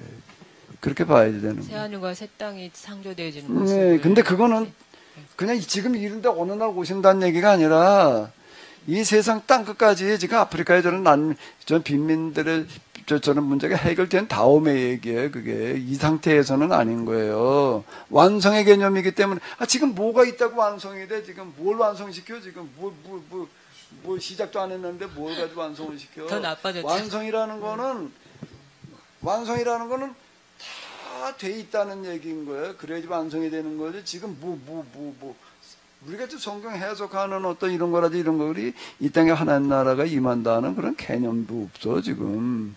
그러니까 지금 예수님 오실 때가 아닌 거예요. 오실 수가 없어. 완성시키러 오시는 거지 심판하러 오시는 게 아니란 말이에요. 지금 여기 얘기도 이제 그런 얘기가 이렇게 되는 건데, 그러니까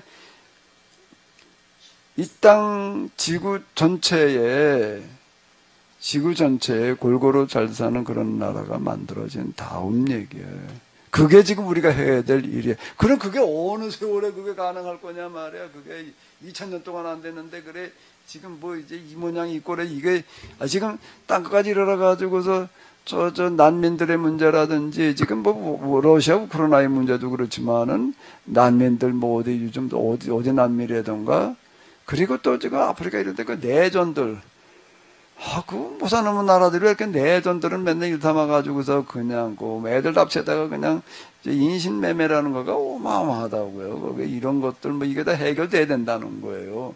이게 언제 어떻게 해결되어 줄 거냐? 그게 과연 가능한 얘기냐? 이렇게 생각이 들지. 그런데 히브리서 11장에서는 보이는 것들은 바라는 거, 믿음은 바라는 것들이 실상이라는 거예요. 그런 세상이 이루어지기를 간절히 바라는 바람이 있으면은, 염원과 소원이 있으면 그게 된다는 거예요. 하나님 그게 되게 하신다는 거예요. 그게 어떻게 되게 해? 이게 그러니까 그 하나님의 방법이지. 내가 주변에다 쏘는 게 그거예요. 하나님은 하나님의 방식으로 일하신다. 감옥에 있던 요셉이 감옥에 그것도 무슨 강간 미수죄로 들어가 있던 요셉이 애굽의 전권, 왕의 전권을 받아가지고서 애굽에 있는 모든 돈과 물자와 인력들을 다 움직인다고요. 아니 생각을 해봐봐. 감옥에 지금 들어가 있는 죄수 주제에 말이야. 그가 어느 날 등장을 해가지고 그게 어떻게 가능한 얘기야. 이제 창세기는 그 얘기로 끝나요. 그 굉장히 긴 이야기로 끝나는 건데 그게 어떻게 더 가능할 거냐? 그 하나님께서 쓰시는 방식이 있는 거예요. 요셉 마음속에는 그 간절한 마음이 있는 거예요. 그 마음이 이제 쌓여서 하나님께 달하게 된 물고필반인데 그걸 이제 카이로스라고 그러는 거예요. 그게 카이로스예요. 물고필반이 일어나는 걸 카이로스라고 그런다고요. 반전이 일어나는 거예요. 그 다음에 하나님이 개입을 하시는 거예요. 하나님이 개입을 하시는 게 바로의 꿈을 꾸게 하시는 거고, 요셉에게는 그 꿈이 무슨 뜻인지를 이해하게 하시는 거고, 오늘도 똑같은 방식으로 하나님께서, 그 하나님은 좀 돌아가시지 않았다고요. 아직 살아계시다고. 목사님 또 하나 궁금해진 그 같은 맥락에서 있었던 게, 그럼 그 당시 초대교회의 모든 사도들이 정말 성령이 충만했고 하나님과 정말 동행했던 사람들인데 거의 다 임박한 종말론을 주장을 했잖아요, 목사님. 그들은 하나님 나라에 대한 이해가 부족했다고 봐야 되겠죠, 목사님? 임박한 종말론이라는 거는 네. 예수님께서 곧 오신다라고만 자꾸 우리가 생각을 하는데, 예수님께서 곧 오신다, 내가 갖다 고돌이라는 그런 말씀이 이제 있고 그런 이야기가 있는데 그걸 어떻게 이해를 해야지 되는가라고 하게 되면은 그걸 이제 우리가 성경에 있는 기록들을 어떻게 이해를 해야 되냐면, 제가 아까 얘기한 대로 이제 네가 포로로 끌려가는데 70년 만에 돌아오리라는 얘기는 70년이 되면 저절로 돌아온다는 얘기가 아니라 너희가 가도 최선의 노력을 다하게 되면 70년이게 되면 돌아올 수가 있다, 이렇게 얘기를 한 걸로 봐야지 되는 거예요. 저절로가 아니라 가능성을 예고하는 걸로 봐야 되는 거지. 내가 교환에도 예루살렘으로 돌아오게 되면 이제 세상 모든 만민이 여호와를 섬기러 예루살렘으로 올 것이다라고 이렇게 얘기하는 것도 너희가 가서 그렇게 만들어라는 얘기지. 저절로 된다는 얘기를 보게 되면 이게 모순이야. 그러면 결정론이 되는 거예요. 운명론이 돼버리는 거예요. 그러면 곧 오시리라고 말씀하신 것도 똑같이 이해를 해야지 돼. 똑같이 이해를 하는 게, 그걸 우리 입장에서 보게 되면 곧 오신다고 그랬으니까 그냥 금방 오실까? 언제지? 이게 맨날 하늘만 쳐다봐. 한번 구름 타고 오신다고 그랬는데, 나팔 소리가 어쩌고 저쩌고 그래가지고 나팔 사 모으잖아. 미국에서 있었던 일이에요. 야, 이제 예수님 오실 때가 가까워졌는데, 이제 하늘에서 금방 이제 나팔 소리가 울릴 건데, 우리 가만히 있으면 되냐? 우리도 나팔로 화답을 해야지. 그래가지고 나팔을 사 모았다고. 나팔 사서 맨날 교회에서 나팔 가르쳤어요. 나팔 부는 거 가리지 하늘에도 이제 금방 이제 나팔 소리가 울릴 거니 우리 좀 화답하자, 이제. 그리고 흰옷도 입고. 그런 이제 완전 코미디를 하는 거예요, 이제 이거는. 우리는 문자로 놓고 곧 오신다고 그랬으니까 이제 이렇게 얘기했는데, 그럼 하나님 때 곧 오신다는 건 무슨 뜻일까? 곧 오신다는 그런 얘기는 완성시키신다는 얘기예요. 완성시키신다는 얘기는 이 세상 모든 곳에 이 복음이 전해져 가지고도 모든 사람들이 골고루 행복하게 잘 사는 세상이 이루어지기를 바라는 거야. 그럼 하나님 입장에서는 그게 한 1000년 있다 이루어지기를 바랄까? 내일이라도 이루어지기를 바랄까?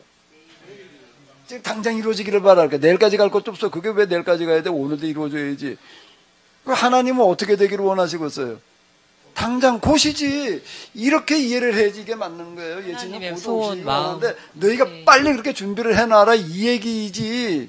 그거는 빼버리고 곧 오신다는 것만 생각하고 임박한 종말, 이게 임박한 종말론이란 말 자체가 잘못된 거야. 그 신학 자체가 빵점이라고. 그 신앙을 가지고 있을 때 이렇게 얘기를 해버리는 것 자체가 이게 그런 수준이야 이게. 곧 오시겠다는 얘기를 그렇게 이해를 해야지 맞는 얘기일 거 아니야. 그러니까 성경은 해석해 놨을 때 하나님 말씀 되게끔 해석해야 되는 거고, 그렇게 해석한 다음에 하나님은 하나님이시게 돼야지 이게. 놀라운 해석이죠. 그럼 하나님 2000년 전에 오실 때 우리가 아직 약속 안 지켜 말이야. 에이, 약속도 안 지킨 하나님이 아니면 그 약속이 잘못된 거라고 그래야 돼? 그러고 안 듣는 거야 지금 우리는. 그러니까 과연 그 약속 맞아? 이제 이렇게 얘기를 해버리고 있으니 지금. 신학자들이 그러고 있는 거예요, 지금. 그냥 임박한 종말론, 지연된 종말론, 무슨 종말론, 말장난이라고 그러면 좀 그런가? 말지랄이지, 지금. 말지랄하고 있는 거지. 이건 아무것도 아니야, 지금. 이게 우리가 하고 있는 것들이.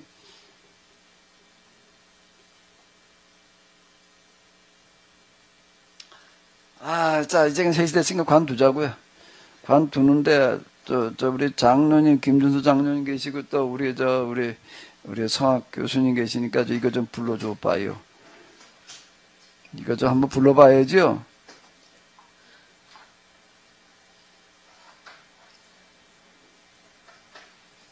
홍해야 길을 내라. 우리 성학 교수님 마이크 좀 잡아봐요.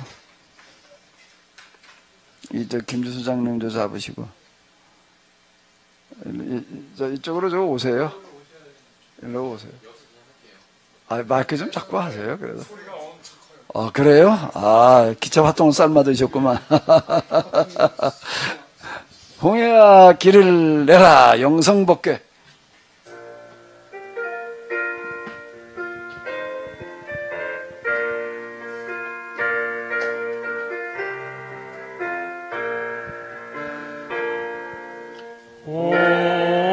홍해야 길을 내라 바다야 갈라져라 이스라엘 갈 곳 없다 교회가 사라진다 내가 길을 내지 않으면 우리 모두 갈 곳 없다 어서 빨리 길을 내라 지금 즉시 갈라져라 장소가 갈라져라. 생수야 솟아나라. 이스라엘 목마르다. 교회가 설 곳 없다.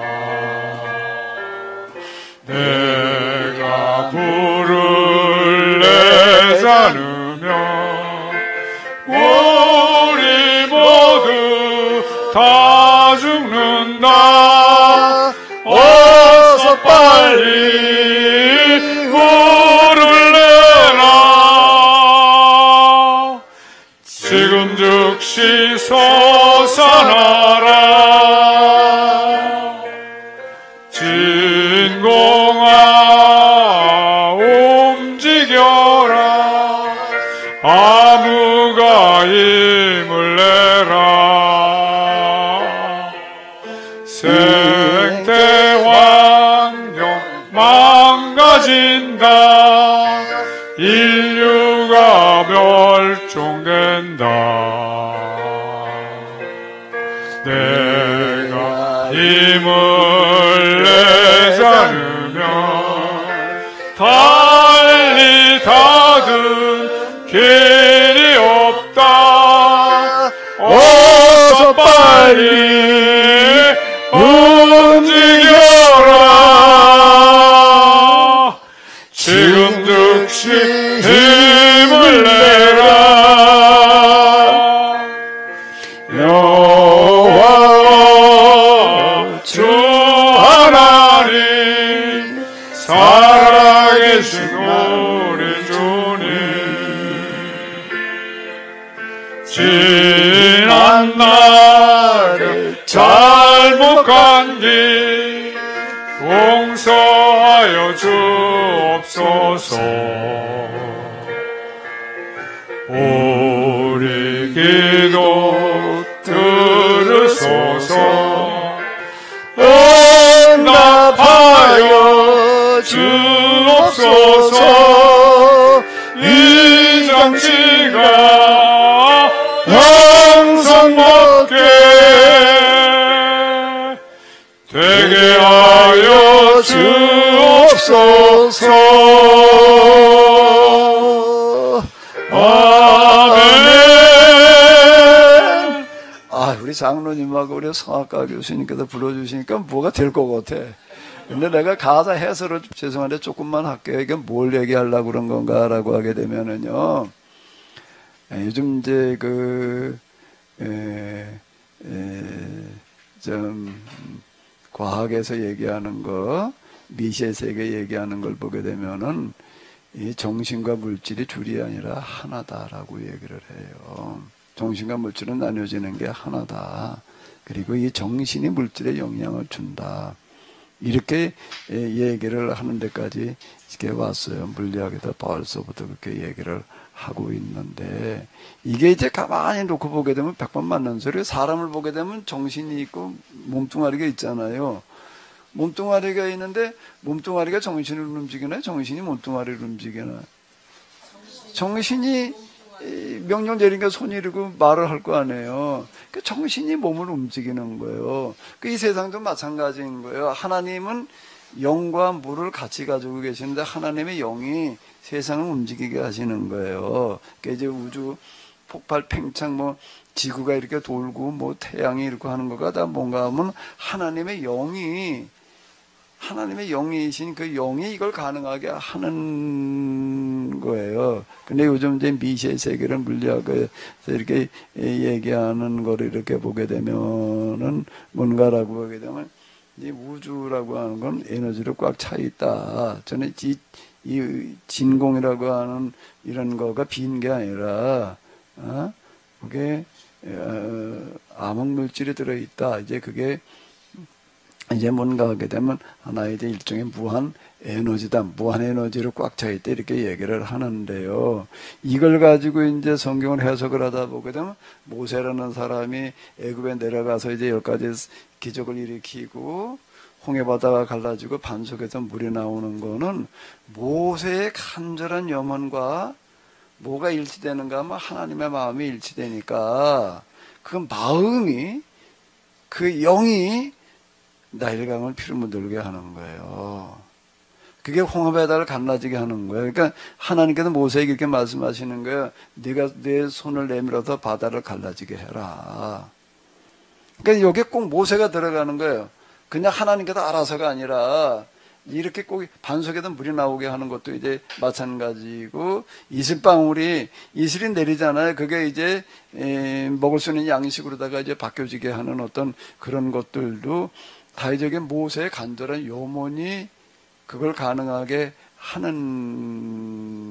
거예요. 그리고 이제 나중에 이제 가나안에 들어가고 그런 다음에 거룩한 전쟁, 그 아말렉과의 전쟁에서도 그렇게 이렇게 보게 되면은 이 약탈하러 온 사람들은 전쟁 준비만 해가지고도 정규군을 이끌고 그냥 병거라고 하는 거는 그 당시 최고의 무기 탱크와 같은 건데 그걸 몰고 오는데, 하나님께서는 그걸 완전히 그냥 무력화시켜 놓는 거예요. 폭우가 쏟아지게 해가지고서 마차가 그냥 다 진창이 돼버려가지고 쓸모가 없게 만들어 놓는다든지, 여기다 갖다가 그냥 뇌성병력을 때려가지고 혼비백산해가지고도 도망가게 만든다든지, 지진이 일어나가지고 땅을 한번 흔들어 놨더니 어지러워져가지고서 분별력 잃어가지고 저들끼리 싸우다 죽어요. 그게 거룩한 전쟁의 이야기라는 말이에요. 그래서 제가 이제 이 장치가 영성복회가 되게 하여 주시옵소서라고 하는 얘기는 뭔가 하면 이제 우주 공간에 들어있는 이 지구가 돌아가는 것도 어마어마한 에너지야. 하루 한 바퀴 돌고 지구 주위를 돈다라고 하는 이런 하나의 장치를 우리가 만들어내야 된다. 그래가지고 이제 이 열역학의 물리학의 지배를 받는 그런 에너지, 화석 에너지가 아닌 이 우주공간에 꽉 찬 에너지를 쓰게 해야 된다. 그게 지금 이제 뭔가 하게 되면 여기 요 구절이에요. 진공아 움직여라, 암호가 힘을 내라가 이걸 얘기하는 거고요. 오늘 우리에게 이런 이제 법궤가 있게 해서 그걸 제가 영성법궤 이렇게 이름을 붙였는데, 지금 뭐 핵으로 무슨 뭐 초음속 미사일로 뭐 지금 이북도 맨날 그냥 뭐 미사일 날리는 게 지금 이제 그냥 아주 그렇게 일이고 지금 이제 이르고 한데, 그것들이 다 스스로 자멸하는 그런 쓸모없는 것이 되게 하여 주시옵소서, 이 얘기예요. 그래야지 이 땅에 하나님 나라가 임하지. 그걸 지금 이게 아니면 이제는 우리가 살 방법이 없어. 지금 이제는 종말이 인류의 멸종에 지금 대멸종에 지금 초일기에 들어왔다고요. 이걸 이제 간절하게 비는 그런 가사를 만들어 놓은 거예요. 이제 이게 그거예요. 영성법궤라는 얘기가 이 얘기라고요. 거룩한 전쟁이 우리 가운데 일어나가지고서 이 첨단 무기들이, 대량 살상 무기들이 다 쓸모없는 것이 되게 하시고, 그게 오히려 자기들은 망하게 하는 무기가 되게 하여 주시옵소서. 이걸 지금 이제 간절하게 비는 거고, 성경에 있는 얘기가 이런 얘기이거든요. 근데 이제 하나님께서는 응답할 기도로 찾으신다, 기도로 통해서 일하신다는 얘기가 이제 이런 얘기이고, 자연이 초자연이고 초자연이 자연이니까 그동안 했던 얘기들이 이거예요. 우리 다시 한번 부르겠습니다. 꼭 실현되게 하여 주시옵소서. 언제쯤 되면 될까? 내일 되면 될까? 올해 안에 한 믿는 대로 되면 될까? 지금 되게 하여 주시옵소서. 속히 오리라는 말씀이 그런 뜻이에요. 속히 이루어지게, 지금 이 자리에서 김준수 장로님 부르시는 걸 보니까 될 것 같아요. 제가요, 이런 간절한 마음으로 이걸 노래로 좀 만들어서 보내달라고 그래가지고 제가 어떻게 하고 있는가 하게 되면은 여기 내가 틀어드려 볼게요. 제가 이거를요,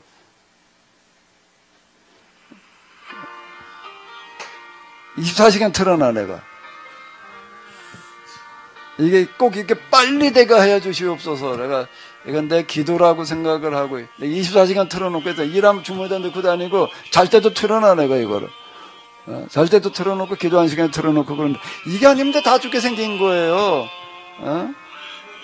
자, 이거 우리 다시 한번 좀 정말 우리가 기도하는 심정으로, 통곡하는 심정으로 다시 한번 부르겠습니다. 온 힘을 다해서 한번 불러봐요. 이 시간이 되게 해보자고요.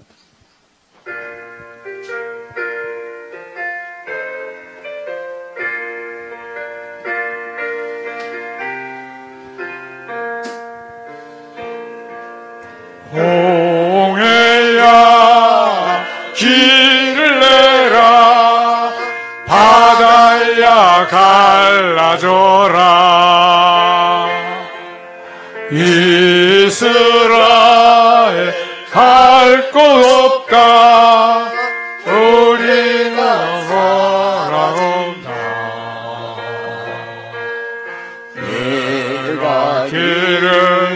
내지 않으면 우리 모두 갈 곳 없다.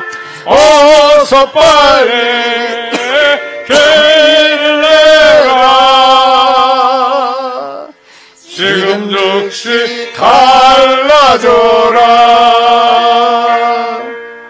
단소가 갈라져라. 생수야 솟아나라.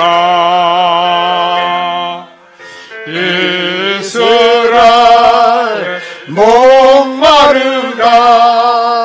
교회가 설 곳 없다. 내가 물을 내지 않으면 우리 모두 다 죽는다. 어서 빨리 물을 내라. 지금 즉시 솟아나라. 진공아 움직여라. 아무가 힘을 내라. 생태 환경 망가진다. 인류가 멸종된다. 내가 힘을 내지 않으면 달리 다른 길이 없다. 어서 빨리 움직여라. 지금 즉시 힘을 내라. 여호와 주 하나님 살아계신 우리 주님, 지난 날에 잘못한 길 용서하여 주옵소서. 우리 기도 들으소서. 응답하여 주옵소서. 이 장치가 영성받게 되게 하여 주옵소서. 이 장치가 영성받게 되게 해주시옵소서. 이 장치가 영성받게 되게 하여 주옵소서. 한 번 더 이 장치가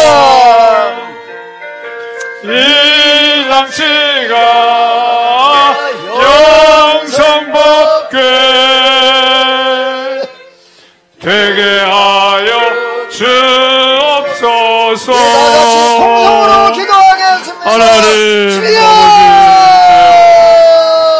아버지, 사람의 저희들의 기도를 잘못한 들으시는 일을 하나님이시여 용서하여 주옵소서. 아버지, 우리의 기도를 들어 잘못한 이 기도를 들어 주시오. 용서하여 주옵소서. 기도를 통해서 일하시는 하나님이시여 응답할 기도를 찾으시는 하나님이시여 우리의 기도를 들으시옵소서. 우리의 모두가 이 영성받게 되게 하여